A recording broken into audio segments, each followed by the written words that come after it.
അല്ല, നമ്മളാദ്യം നമ്മളെ കമന്റ് ചെയ്തിട്ടുണ്ടല്ലോ കറക്റ്റായിട്ട്. അത് ഈ പുതിയ നിയമത്തിന്റെ പ്രൊവിഷൻസിനെതിരായിട്ടാണ് വഖഫ് ബോർഡ് അത് രജിസ്റ്റർ ചെയ്തിരിക്കുന്നത്. അത് ചെയ്യേണ്ടത് മുത്തവല്ലിയാണ്. മുത്തവല്ലിക്കാണ് ഭൂമി പോർട്ടലിൽ രജിസ്റ്റർ ചെയ്യാനുള്ള കാര്യം.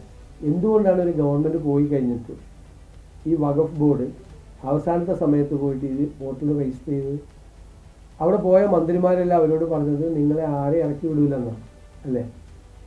നിങ്ങളെ ആരെ ഇറക്കി വിടൂലെന്നാണ് പറഞ്ഞത്. എന്നിട്ട് ഗവൺമെൻറ് പൊളിറ്റിക്കൽ അപ്പോയിൻമെൻ്റാണ് വഖഫ് ബോർഡ് ചേർന്നത് അല്ലേ? ആ വഖഫ് ബോർഡ് കൂടിയിട്ടൊരു തീരുമാനം എടുത്തിരിക്കുകയാണ് ഇത് വഖഫാണെന്ന്.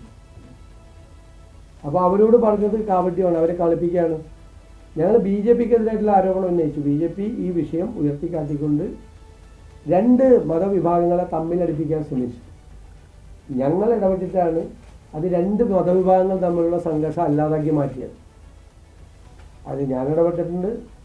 ഫലപ്രദമായ ഇടപെടൽ പാണക്കാട് സാദിഖലി ശിഹാബ് തങ്ങളും PK കുഞ്ഞാലിക്കുട്ടിയും നടത്തിയിട്ടുണ്ട്. അവർ രണ്ടുപേരും കൂടി എറണാകുളത്ത് വന്ന് വരാപ്പുഴയിലെ ബിഷപ്പ്മാരെയോട് കണ്ട് സന്ദർശിച്ച് ഇവരെ ഒരു കാരണവശാലും പുറത്തിറക്കി വിടാൻ ഞങ്ങൾ കൂട്ടുനിൽക്കില്ല എന്ന് വാക്ക് കൊടുക്കാം. ഞങ്ങൾ എല്ലാ കാര്യത്തിലും ഇടപെട്ടു. അപ്പോൾ സംഘപരിവാറിനൊരു അജണ്ട ഉണ്ടായിരുന്നു അവിടെ, രണ്ട് മതവിഭാഗങ്ങളെ തമ്മിലടിപ്പിക്കുക.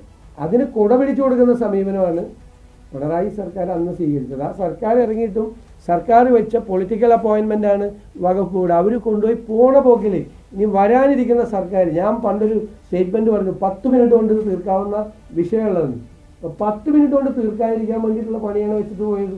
ഞാൻ ഇന്നലെ പറഞ്ഞില്ല 8ൻ്റെ പണിയാണെന്ന് ചെയ്തിട്ട് പോയത്. കുഴപ്പമില്ല, അതും കൈകാര്യം ചെയ്യാനുള്ള സംവിധാനം നമ്മുടെ കയ്യിലുണ്ട്. ഞങ്ങൾ അതിൻ്റെ ലീഗലായിട്ടുള്ള കാര്യങ്ങൾ നോക്കും.